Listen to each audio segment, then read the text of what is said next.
biyya alaatti mootummaa kana kuffisuudhaaf socho'aa akka jiru beekamaadha. Isa kanarra dhaabbattanii tokkoffaa ajjeechaa Hacaaluutti eentu gaafatama isa jedhu irratti yaada keessanii laattanii lammaffaa har'aa fira keessanitti ta'ee warra Hacaaluu ajjeesanii jedhamanii namoonni 3 yookaan 4 ta'anii gadi baafamanii garuu immoo dhaaba siyaasaa Oromootu isaan ergee Hacaaluu ajjeesise kan jedhuuni karoora isaanii yeroo dheeraa kan Oromoo iddoo adda addaatiin waan adda addaatiin gargaariranii walitti buusuuf karoora baafatanii yeroo dheeraaf kan turani isa jiru rooshuuf yaalaa jiru. Kanas irrattis yaada keessan nu kennaa. Warri isaan amma dhaaba siyaasaa Oromootti ergee Hacaaluu ajjeesise jedhan kuni amma manamu jecha kanarratti. Ilmaanni Habashaa keessumatti nafxanyoonni biyya keenya keessatti impaayera kana jalatti uummata keenya jabana dheeraadhaa fi cunqursaa jiran kuni si'a baay'ee waanuma wal fakkaatu godhu. Mee achi keessatuun hin seeniin dura maqaa Hacaaluu Hundeessaa ajjeesuudhaanii warra qabaman jedhan kana yeroo isaan irra dhiyeessan waan tokkotu natti dhaga'ame. Dur yeroo mana hidhaa jirrutu maaltu ta'e sitti fakkaata? Mana hidhaatti baay'ee bal'ifamee kan odeeffamu akka jookittis kan dhiyaatu ture. Tasfaayee Waldasillaasee kan jedhamu Hizbidennetii yeroo sanaa Hizbidennet jedhamu harka mirgaa Mangistuu Hayilamaariyaam kan turedha. Maaltu jedhama ture akka qoosaatti kan dhiyaataa ture. Yeroo sanaa Mangistuutu sa'aatii harka isaatii irraa beekta Mangistii keessatti harkaa badee jennaani Tasfaayee Waldasillaasee Hizbidennetiitti bilbilee kunoo sa'aatii kootu na jalaa badee sa'aatii kootu hattuu na jalaa hattii jennaani Tasfaayee Waldasillaasee nama 120 qabee hidhaa keessa gashi. Guyyaa lama booddee haati manaa Mangistuudha mana keessaa sa'aatii Mangistuu Hayilamaariyaam agartee kunoo sa'aatiin kee kunoo addana jira addaatti bade lakkii jennaani dafee Mangistuun Tasfaayeedhaaf dawwalee sa'aatiin koo argameera jedheenaan maali gooftaa koo attaman godha nama 120 qabee namni 80 amaneera jedhe attam godha jedha kana moo jennaan 80 tamanee foga abbaa ishee nyaatu ji'a ja'atti faradiiti karchallitti ergi jedhe ilame ilaal. Jarri kuni nama fayyaa karaarraa fuudhanii sobaanii isa kaan amansiisu isa kaan sobaan waan barbaadan gochaa ba'an jireenyi isaanii kanu mootummaan Habashaa biyya keenya keessatti kan isaan hojjetaa turan waggaa dheeraadhaaf waanuma akka ammasitti waanuma kolfaa akkasitti kan isaan hojjetaa turan. Har'as Hacaaluu Oromoo tajjeese dhaaba Oromoo tajjeese jedhanii kan isaan dhiyeessanii waanuma taphaa waanuma akkasii kana kan isaan hojjetaa jiran. Kanaan duras kan isaan hojjetaa turanii ammas gara fuulduraatti kan isaan hojjetan kanuma wanta wal fakkaatudha kan isaan hojjetan ilmaanni Habashaadha. Kanaafi waan gaarii waan dhugaa waan haqaa irraa eegamuunis immoo hin danda'u. Oromooni hamman poolitikaa kana keessa turetti tarkaanfii akkasii iyyuu namarratti fudhatee hin beeku. Ilmaan Habashaati waan akkasii assassinatiinii kana summiidhaan nama fixuu nama ajjeesuu dhosanii nama galaafachuu kana kan godhu ilmaan Habashaati. Ilmaan naftanyaati kan kana godhu kan kana fide iyyuu isaan. Kanaafi waan akkasii Oromoon hin godha jechuun garaattuu yaadamu isaanii inuma sobuu jechuudha. Kanuman jedha waa'ee Hacaaluutii kan walitti hidhateen gaaffii keetii jechuu kooti nan dheeressanitti fakkaata. Fayyaa ta'e lakki dheeressine dhuguma akkumatu jette kuni amaluma mootummoota impaayera Itoophiyaa sana bara wayyaanee sanas akkasuma waan adda addaa kana godhanii goolii adda addaa buusanii mana namaa dhaqanii qawwee kaa'anii haa ta'u makiina namaa keessatti waa fe'anii haa ta'u sobanii abalutu godhee warra goolii buuftuu warra baa'utu godhee warra sana godheedhanii waan hin jirre uumanii ittiin qabsaa'ota maqaa xureessuun kan beekamedha mootummoota biyya sanaa biratti. Inni kun illee kanarraa adda isaa hin fakkaatu. Fayyaa ta'aa deebii keessanii fi waan biraatti yommuu dabarru Koloneel Abiy Ahmed kan amma mootummaa impaayera sanaa geggeessaa jiru. Biyya sana keessatti uummatoonni saboonni fi sablammoonni mirga heera biyya sanaatiin isaaniif kenname waraqaa qofaarra yoo jiraatu malee mirga isaaniif kennametti akka isaanii dhimma hin baanee fi yeroo baay'eedhaaf sodaachisaa akka ture beekamaadha. Yeroo adda addaa paarlaamaa irratti ka'ee rasaa isaanii adda isaanii facaafna yookaan immoo hamma rasaa isaanii addi keenya faca'utti Itoophiyaan hin facaatu kilaashii qabannee lollaa uummata amma barbaadetu dhuma malee Itoophiyaan hin facaatu Itoophiyaa facaasuun hin danda'amu jedhee munni dhaadatu yeroo baay'ee dhageenya yeroo baay'ee dhageenyeerra. Ammas immoo waa'ee Oromoo irratti nama hamma dhumetu dhuma malee Itoophiyaan hin facaatu kan jedhu Itoophiyaa eeguudhaaf jecha uummata Oromoo irratti illee jenosaayidii nan geggeessaa waan jedhu fakkaata. Attamitti ilaaltu isin doorsisa isaa kana uummanni Oromoo hidhatee hin jiru Doorsisa kana bakkaan ga'a jettanii yaaddu maal isinitti fakkaata waan kana irratti yaada maalii qabdu? Baay'ee gaaffii gaariidha kun. Gaaffii gaafatamuunis irra jirudha. Namni kuni waanuma gara laafina tokko hin qabneeni tarkaanfii fudhachuudhaaf qophaa'e waan agarsiisudha. Gaaffiin kee gaaffii gaariidha. Dr. Abiyyi akka dhufeeni Oromoodhuma wajjin addaan walitti bu'uu nama barbaade nama qophaa'ee nama yeroo eeggatu fakkaata. Maaliifi tokkoffaa akkuma jalqabeeni Itoophiyaa keessa garri bahaan hin jaallatu, garri mirgaan hin jaallata, garri kibbaan hin jaallatu, garri bahaan hin jaallatu. Waan akkasiitiin jalqabe. Uummata Oromoo iddoo lama iddoo sadiitti qooduudhaan jalqabe isa duwwaa immoo miti. Uummata Oromootiif immoo sirna minilik isa duriitu ta'aa fi warri kana hin barbaanne biyya kana keessatti mootummaa biyya guddisuu hin barbaadan jechuudha. Naaratiivii tokko naaratiivii warra nyootaa fudhateetu ka'e. Kana hunduma isaa ilaalleera. Kana dura immoo kan dhaabatu jedhe si'a baay'ee paarlaamaa irratti deddeebisee Itoophiyaa battanamurraa adda namaatu battanama namatu dhumaa kan jedhu dubbataa ture. Amma dheengadda keessumaa baasee maal jedhee nama hamma barbaade dhuma malee jedhee takka hooggana eenyurraa kan hin dhageenye nama fixuudhaaf jenosaayidii gaggeessuudhaaf namni kun qophaa'ee ka'eera. Uummanni Oromoo jenosaayidiitti akka deemaa jiru dhumiisa gadheetti akka deemaa jiru kanarraa beekuu danda'uutu irra jira. Kana caalaa dubbachuu hin danda'u Abiyyi waan yaade hunduma isaa dubbateera.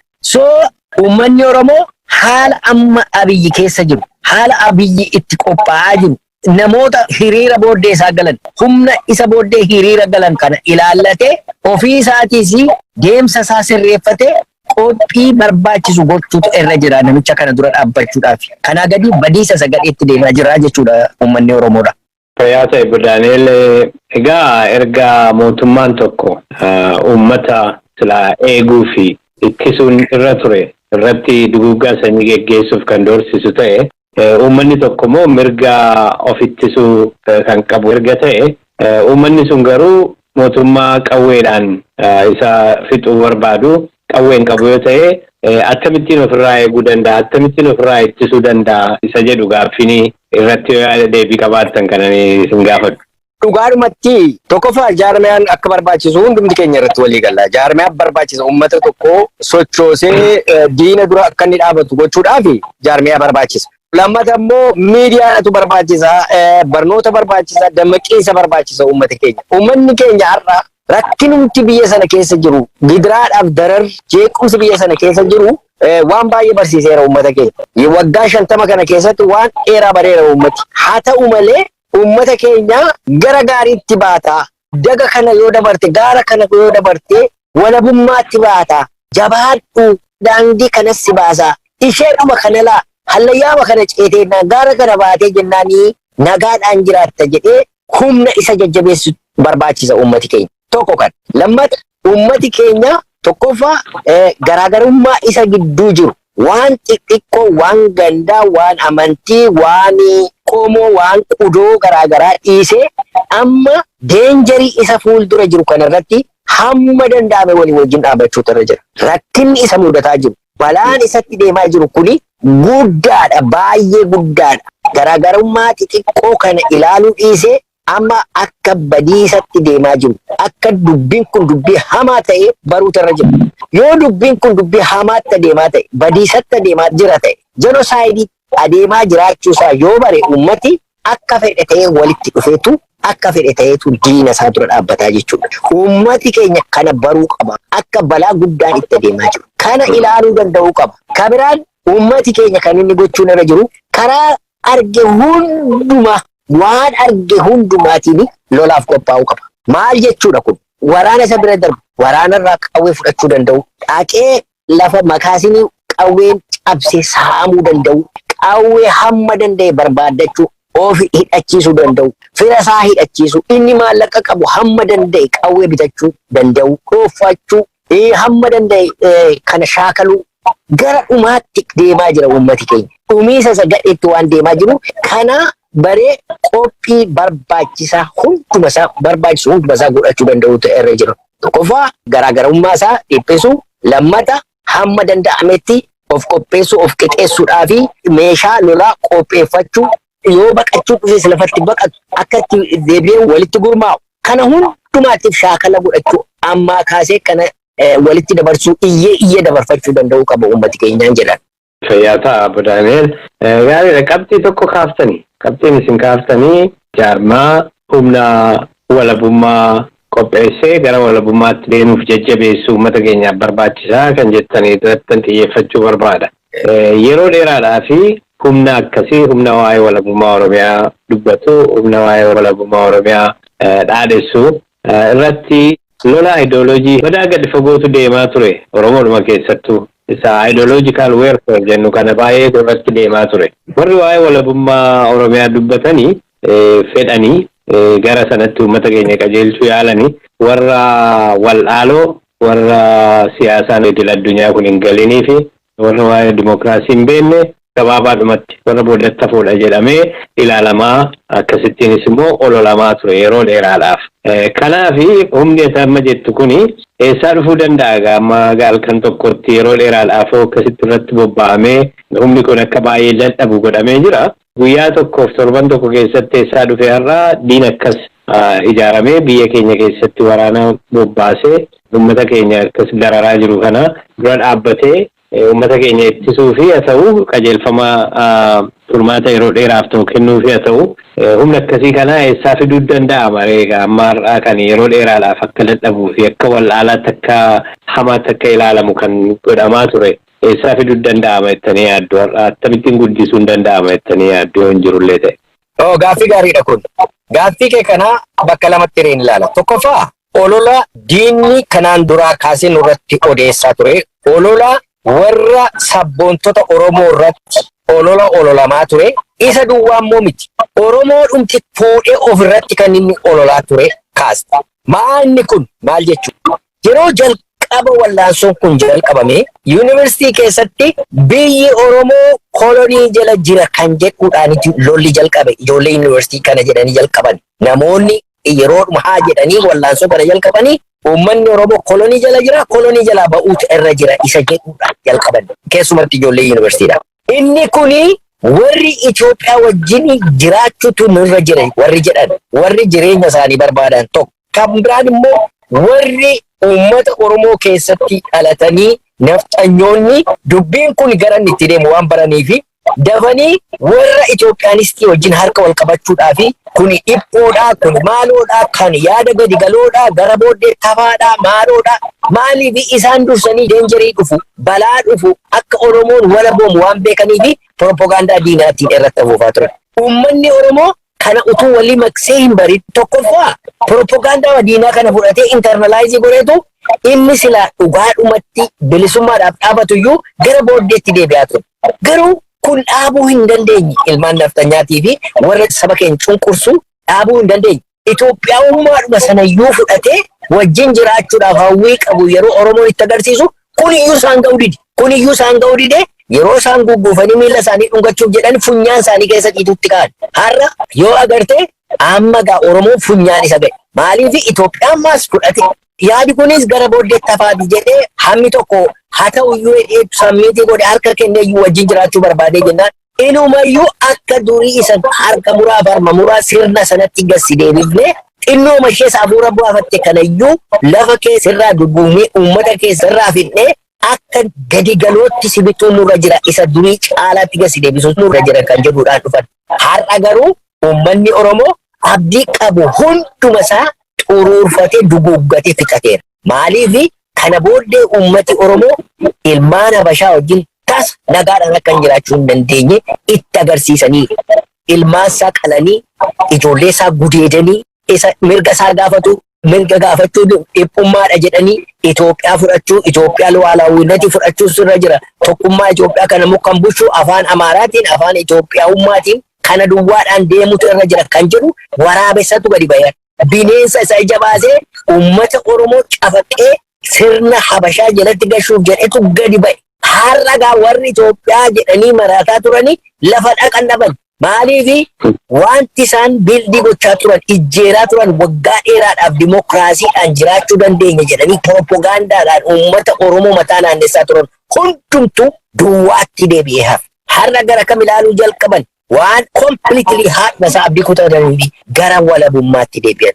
Inumayyuu har'a itti qaana'uutti ka'an Edaa silbayyuu isaantu nu caalaa beeka. Nuyi ofumaa jirri kun wallaaloo rakkiin jenne edaa dhuguma ija gaara duuba argu, ija gaga dabarsee argu, laga gama argu qabu isaan nuyi dhuguma wallaaloo turree ofiin jedhanii ofii isaanii ceebba'utti ka'an. Obbo Moosisaa yaadatta yoo ta'e yeroo Abiyyi jalqaba dhufu reediyoon keenya jalqaba namichi kuni nama sirna durii deebisuuf jedhu jennee gadi baanee iyyaa ture. Yeroo sana akka wallaalootti nu ilaalan. Har'oo baay'een isaanii telefoona bilbilaniitu dhiifama nuu godhaa. Nu hin barre. Ila kana gaa warri Itoophiyaa jedhan garte.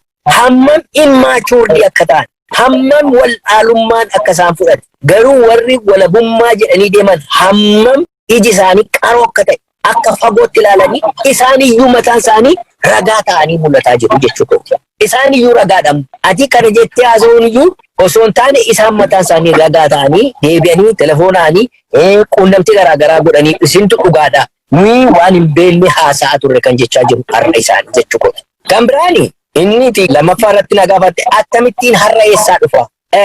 Organizeeshiniin tokko rakkina keessaa maddaa obbo Moosisa. Miidhama keessaa dhufa.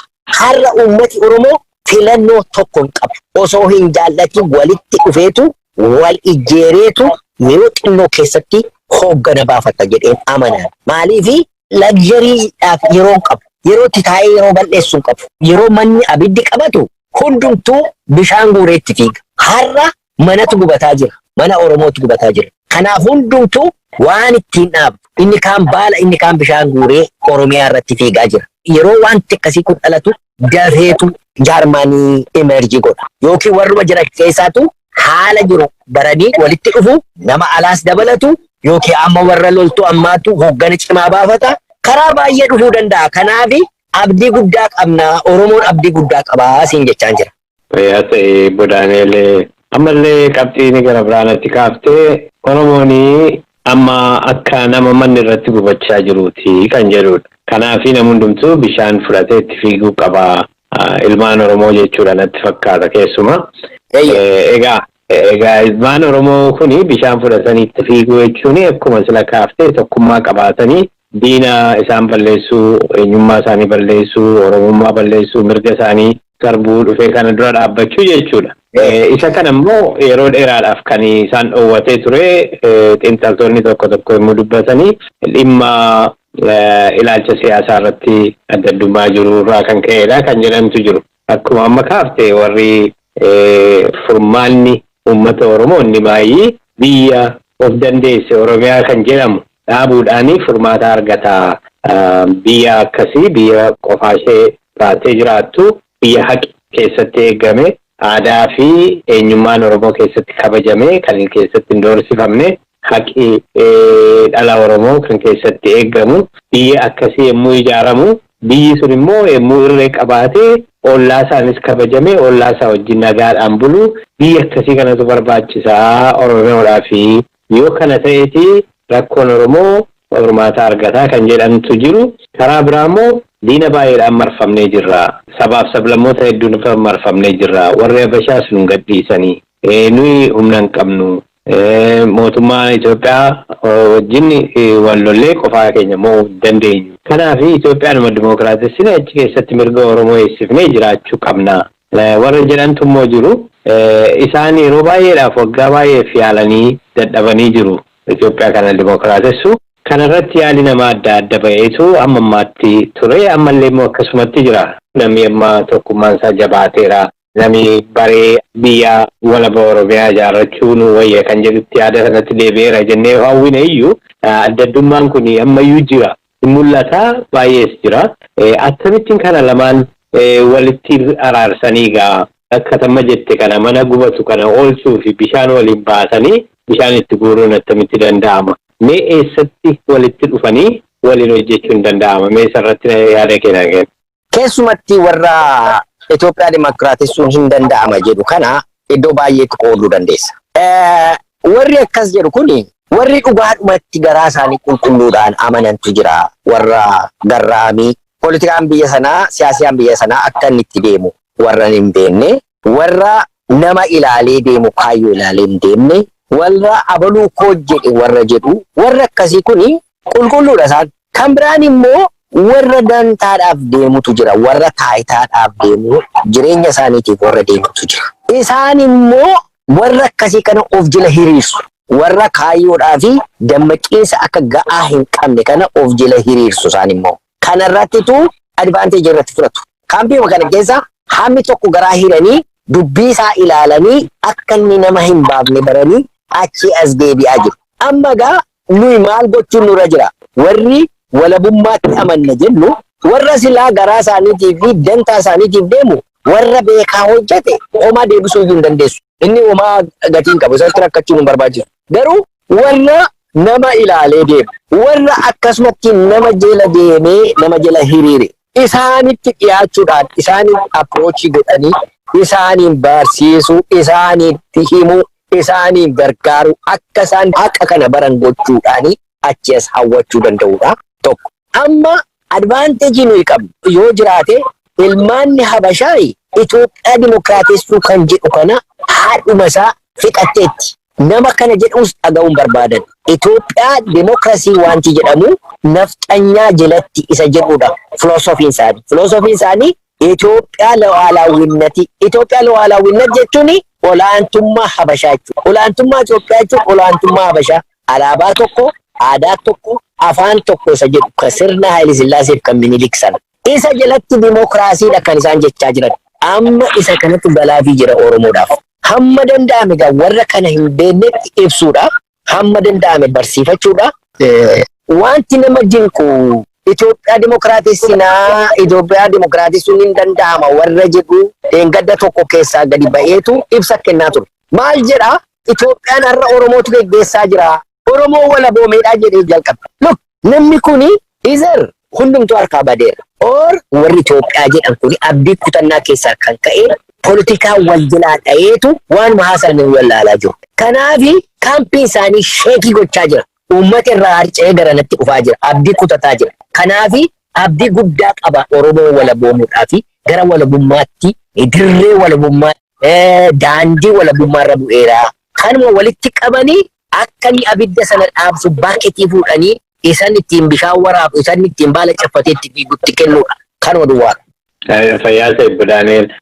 Akkasiin jettanitti egaa uummanni Oromoo keessaa hammi durii Itoophiyaa kana dimookiraatessuun Itoophiyaa keessatti mirga Oromoo argamsiisuu dandeenya jedhanii amma garaa kutatanii ijoolleen nafxanyootaa Itoophiyaa dimookiraatessuu waan hin barbaannee fi gara kanatti deebi'aa jiru. Akka jettanitti hubadhe haa ta'u gaamee akkasiin jettan kanayyuu haa ta'u har'a yoo Oromiyaa keessa Oromiyaa fi uummata Oromoo gidduutti ilaalle dhaabni siyaasaa tokkollee kan Oromiyaan biyya walaba taatee akka jiraattu akka dhaabbattu barbaanna jedhee kan falmaa jiru hin jiru. Warri biyya keessa nagaan hojjenna jedhanii jechaan jiranii waanuma heerri Itoophiyaa buufata 39 ayyamullee uummanni tokko hiree mataa isaa ofiin murteeffachuu qaba kan jedhullee yommuu falman hin dhageenyu. Dhugaadhumatti falmuudhaan yoo dhiisanii ittiin illee negosheetii gochuuf levereejii godhatanii diinaa wajjin negosheetii gochuuf illee yeroo isaan kaasanii dubbatanii hin dhageenyu. Dhaabni biraa hin jiru kan waan kana jechaa jiru. Abdiin tokkichi kan gara kootiin natti dhaga'amu guyyaa lama duraa ajajaa waraanaa bilisummaa Oromoo Jaalmarroo Dirribaa haasaa godhee keessatti dhuma haasaa isaatii irratti waan inni jedhee fixetu ture. No less than independence, no surrender jedhee fixee haasaa isaa dheengadda. Kanarraa kan hafe karaa biraanii karaan itti namoota ammas dachaan kana walitti qabanii bakka sanaan ga'anii maaltu jira? Dhaabni siyaasaa gara biraan jira kan isin beektanii yookaan kan yaadamaa jiru moo waraanuma bilisummaa Oromoo kana qofaadha waan kanatti kan jiru akkamittiin ilaaltu? Dhaabii alal turanii kanaan dura alumayyuutu jiranii kan hin dubbanne baay'ee ture. Inni kaan immoo kanumtillee keessaa ba'eeyyuu immoo biyyi sun diigamuu qabdi, impaayerri diigamuu qaba kan jedhee fokkoreeyyuu galee afaan isaa cufate. Biyya yeroo galan kana waatu sisu natti fakkaata. Hundumti isaanii afaan qabataniiru. Oromoon dhaaba qaba jedhee yeroo itti dubbatu miti amma. Keessumatti warra nagaadhaan nan qabsaa jedhee biyyatti galee Abiyyi cafaqeera hunduma isaanii. Tokkoon isaanii akka isaan afaan tokko banan iyyuu hin barbaadu. Afaan tokko akka isaan dubbatan hin barbaadu. Fixuudhaaf kutateera. Tokkoffaa sodaa qabu. Lammata isaan hin dubbatanii filannoo Oromoon qabu har'a dargaggoo kaatee yuunivarsiitii keessaa ari'amte, haayiskuulii keessaa hojii gugurdaa irraa ari'amanii lagatti baqatanii jiranii akka tamma jette kana warra akka marroofaa kana warra akka gollichaa warra akka gammachuu abbooyyeefaa warra akka sanyii warra akka tokkichoofaa kana warra kana jabeeffatee akka isaan gara booddee hin ilaalle gorfatee jajjabeessee miila ta'ee jilba ta'ee fi xumura koloneeffata koloniidhaan isa nu qabatee jiru ilmaanii nafxanyaa biyya keenya keessa ariine biyya walaba ta'e ijjeerrachuudhaa fi jaarsa jaartii ijoollee dargaggoo utuu hin jedhini ka'uutu irra jira. Dargaggoo kana warra waboo jedhanii lolan kana duwwaa eeguunis irra jiru. Ummati lafa waboon hin jirre akka wabootti ofiisaa ijaaruu qaba. Qawwee saammachuu qaba. Hiriira diinaa beekuutu irra jira. Diinni har'a ani qabu eenyu? Diinni borii eenyu? Diinni iftaanii eenyu isa jedhu. Hiriira diinaa baruu. Hiriira diinaa baruu jechuun har'a diinni koo eenyu? Ammatti isa jedhu. Wal keessa laaquun barbaachisu. Har'a diinni Oromoo eenyu? Isa irratti xiyyeeffachuu. Walitti borcuu miti. Borimmoo yoo diina ta'ee natti dhufa ta'e eenyu jechuudha. Amma akkatti sila dubbatte Oromoon tokko tokko waan sodaatamuun irra hin jirre fa'aa sodaatu. Kana iskeer taaktik jedhama. Sossodaachisuu jedhama. Sossodaachisuu kana kan dhimma itti ba'aa turani warra Itoophiyaanistoota. Maal jedhu?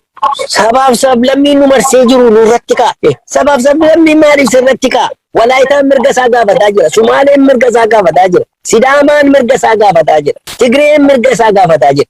Akkamittiin namni mirga isaa gaafatu Oromoon bilisummaa irra hin jiru. Loojikii dhuunfisaayyuu sirrii miti. Kuni nama gowwoomsuudhaa fi nama akka wal'aalaatti ilaaluudha malee warri sabaaf sablammiin kun akkuma isaan quunnamtii qaban nus quunnamtii qabna jira wajjin. Kanaaf inumayyuu amma agartee ta'ote yeroo tokko bakka bu'aan Sidaamaadhaa dhufee ODM kan jedhamu waan irratti ani dhaqee haasa'een ture wajjin namni baay'isee gadi fageessee Oromoos deeggaruutu nurra jira wajjiniini humna nafxanyaa kana cabsinee biyya nagaa uummachuutu nurra jira jedhee namni haasa'u isa ture. Kanaaf gowwoomsa warra Itoophiyaanistotaa kana dhaggeeffachuu gurra kennuuf hin barbaachisu.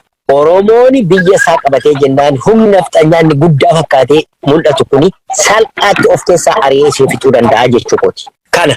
Gaariidha Fayyaasaa Obbo Daani'el. Akka amma isin jettanitti egaa uummanni Oromoo waraana isaas deeggaruu qaba. Waraana kana jabeessuu qaba. Ofii isaatis lafa waraanni bilisummaa Oromoo hin jirrettiyyuu akka waraanaatti socho'uu qaba kan jettantu jira. Haa ta'u malee uummatuma Oromoo kana keessaa baay'een tokkoffaa qabsoo nagaatiin mirga keenya arganna. Qawween hin barbaachisu, hidhannoon hin barbaachisu warra jedhantu jiru. Hin barbaachisu jedhanii dhiisuu qofaatu hin ta'in waraana bilisummaa Oromoo hidhannoo hiikkachiisuuf warra bobba'aa turantu jiru baay'ee. Ammallee taanaan mirga uummanni Oromoo qabsoo hidhannootiin mirga isaa falmachuuf qabu kan waakkatan Oromoota baay'eetu jira. Akkamittiin isaan kana sammuu isaanii jijjiirree akka isaanii waraana bilisummaa Oromoo deeggaranii gargaaranii jabeessanii tumsanii achi nu ga'an akkamitti gochuu dandeenya? Qabsoon hidhannoon barbaachisu qabsoo nagaa qofaadhaan achi ga'uu dandeenya warra jedhanii amananii amanuu qofaa yoo hin ta'in kan waraana kana hiikkachiisuuf diinaa wajjin hojjechaa turanii akkamittiin amansiifnee tumsa godhachuu dandeenya jettanii yaaddu? Ani karaa koo xiqqoo ishee kan inni jedhu waan si dinquu isa nuyi hojjenne caalaa isa diinni nu hojjetetu caalaa obbo Moosisa. Dhugaa dubbachuudhaaf wanta nu waggaa meeqa itti cennee irratti dhumnee galgalaa gaanama irratti gubannurra nafxanyaan guyyaa tokko walitti qabdee isa seerraa shanteettu caala. Dur Tigireetu akkasuma godha jechaa ture Oromooni. Har'a nafxanyoonni taayitaa fudhattee waggaa tokko keessatti Oromoo hundi kuni akka inni olterneetiivii kan biraa barbaaddatu kan godhe. Akka inni walabummaa jedhu warrumti akka Baqqalee fa'aa ijoollee hiiksifna jedhanillee amma kana booddee akka hin danda'amne utuu dubbatuu dhaqee hidhame. Warri kanaan dura Oromoon qawwee hin barbaachisu jedhani baay'ee isaanii eliitii ala kana jiran dhaggeeffadhu obbo Moosisa. Har'a maal jedhu Oromoon filannoon qabu qawwee malee jechuutti kaa'anii baay'ee isaanii akka jechuutti kaa'anii. Kana nu duwwaamini kan hojjetu diinatu nu hojjetaa jira. Nu caalaa kan hojjete diina. Nuyi itti agarsiisaa turre himnaa turre akkuma sinsila jettanii isaanii doofaadha. Isaan homaan beekan jechaa turan. Har'a garuu baay'een isaanii dhiifama nu gaafachuutti kaa'an. Kanaaf diinni nu qabe diina wal'aanaa, diina duudaa, diina waa takkitti tokkotti amanu. Diinni kuni maalitti amana? Humnaa fi olaantummaa Itoophiyaa, olaantummaa Habashaa duwwaatti amana. Isa achitti komproomaayisii waan jedhu diina hin beeknetu waan nu gargaarutu achi as ba'e. waan isa nu jennu dhugoomsutu achi as bayar. Bineensa Oromoo qaluudhaaf ilaa kunoo isin qaluuf jedhatu jennu isinin qaladhee nama gadi ba'ee dubbatu achi as baye. Nama nu gargaarutu achi as baye. Abiyyi sabboonota gargaare. Haasaan sabboonotaa dhugaadha jedhee gadi ba'ee aanuu nan qalaa nan fixaa. Oromoon dhiiga isheen dhugaa yoo olaantummaa Itoophiyaan fudhattan ta'e dhiiga Oromoon dhuga jedhee gadi ba'e Abiyyaan. Kanaafi jara kana rakkinniyyuu achi as deebisaa jira. Kadhaa guddaayyuu hin barbaachisu. Kadhaayyuu nu hin barbaachisu nu. Maaliifi isaaniyyuu dhiitanii, arrabsanii, hidhanii, garafanii achi as deebi'aa jiru. Ilaa waa tokko sitti hedhumarratti obbo Mooses. Yeroo tokko kanaan dura dubbadheera. Tigiree tokkotu baay'ee warra Tigraay kana yeroo isaanii bilisummaa isaaniitiif lolan rakkise basaasa ta'e. Basaasa ta'e baay'ee rakkiseetu harraan maaruu jedhu beekamaadha namichi. Qabee hidhee Mangistuun Hayilamaariyaam ol deebisee gad deebisee tumee caccabsee mana hidhaatti nu bira galche. Guyyaa 3 iyyaa bulee namichi kun. Miilli isaa dhiita'ee baay'ee dhukkuffatee litiraalli naafatee baanneetu gara bakkeetti geessina ture. Maal taatee jennaani booddee maal nuun jedhee ayii jedhe na kadhatanii lakki Habashaa namanii lakki nafxanyaa namanii jedhanii boo'anii dadhabanii firoonni koo.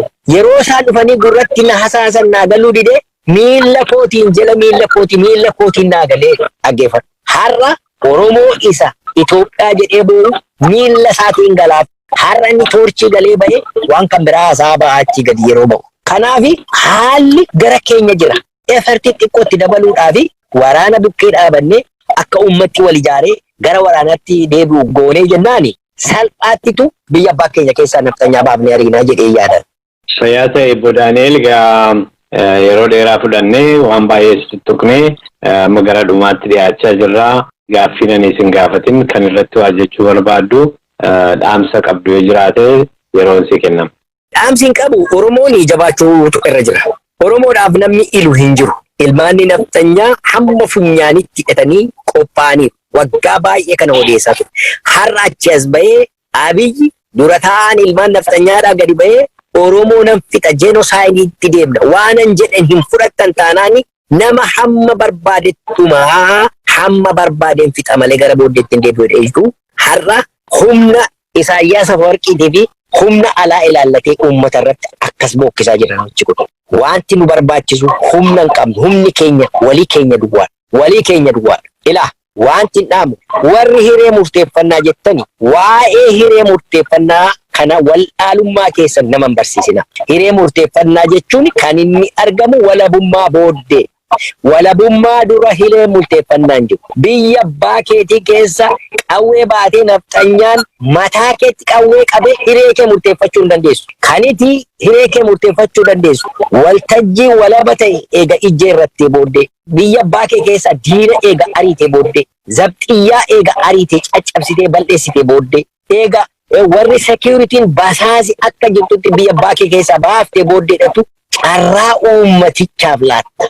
Carraa uummatichatti argata. Uummatichi gadi ba'eetu hiree isaa murteeffata. Egaa hiree murteeffannaa jechuun walabummaa booddee biyya walaba ta'e, waltajjii walaba ta'e, security keetii fi loltuu mataa keetiitiin eegamteetu hiree kee murteeffata. Biyyi lafaas kana fudhata. Kanaa achi warri nama gowwoomsitan, warri hiree murteeffannaa akka hin jirretti hiiktanii afaan keessan saba keenya irraa sassaabadha. Agartaniittu wanta hiree murteeffannaan ta'e kana dhaamuu barbaada dhumarratti obbo Moosiis galatoomne. Fayyaa ta'e Obbo Daani'el dhaggeeffattoota keenya haasaarraa Obbo Daani'el wajjin qabaannetti baay'ee akka gammaddan nan amana. Dhumarratti gara kootiin waan asiin gadiitiin goolabuu barbaada.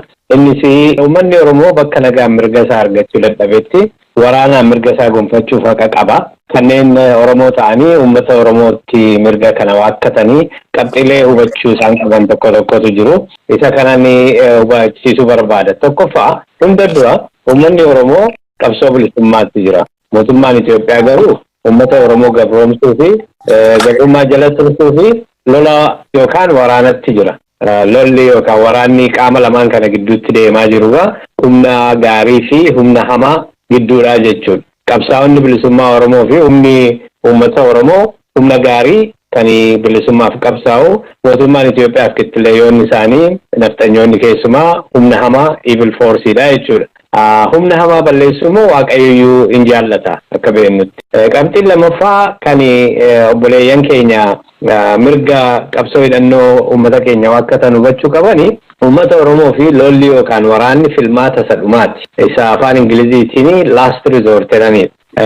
Waraanatti kan bobba'ame erga carraan nagaadhaan mirga abbaa biyyummaa ofii gonfachuu baroota dheeraaf yaalamee dadhabame booda waan ta'eef kanaaf kan inni akka filmaata dhumaatti ilaalamu akka filmaata dhumaatti kan ta'eef Oromoodhaaf kana hubachuu qabu obboleeyyan keenya. Inni sadaffaa lolli yookaan waraanni uummanni Oromootti jiranii waraana haqaati. It's a just war afaan Ingiliziitiin kan kaayyoo haqaa qabu uummata Oromoo irraa qolachuu fi dachaasuuf yeroo hunda miidhaa ofirraa tiksuuf ofirraa dachaasuuf yookaan afaan Ingiliziitiin self defense ni jedhami.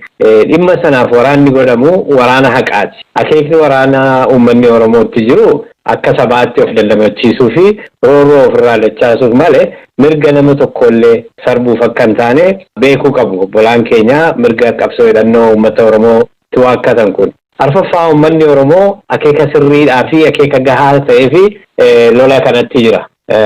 Waan xixinnoo waan sababa gahaa hin taaneef utuu hin ta'in waan mirgi isaa sarbame nagaadhaan mirga isaa dhabee fi lola kana seenuuf dirqame. Innis egaa hunda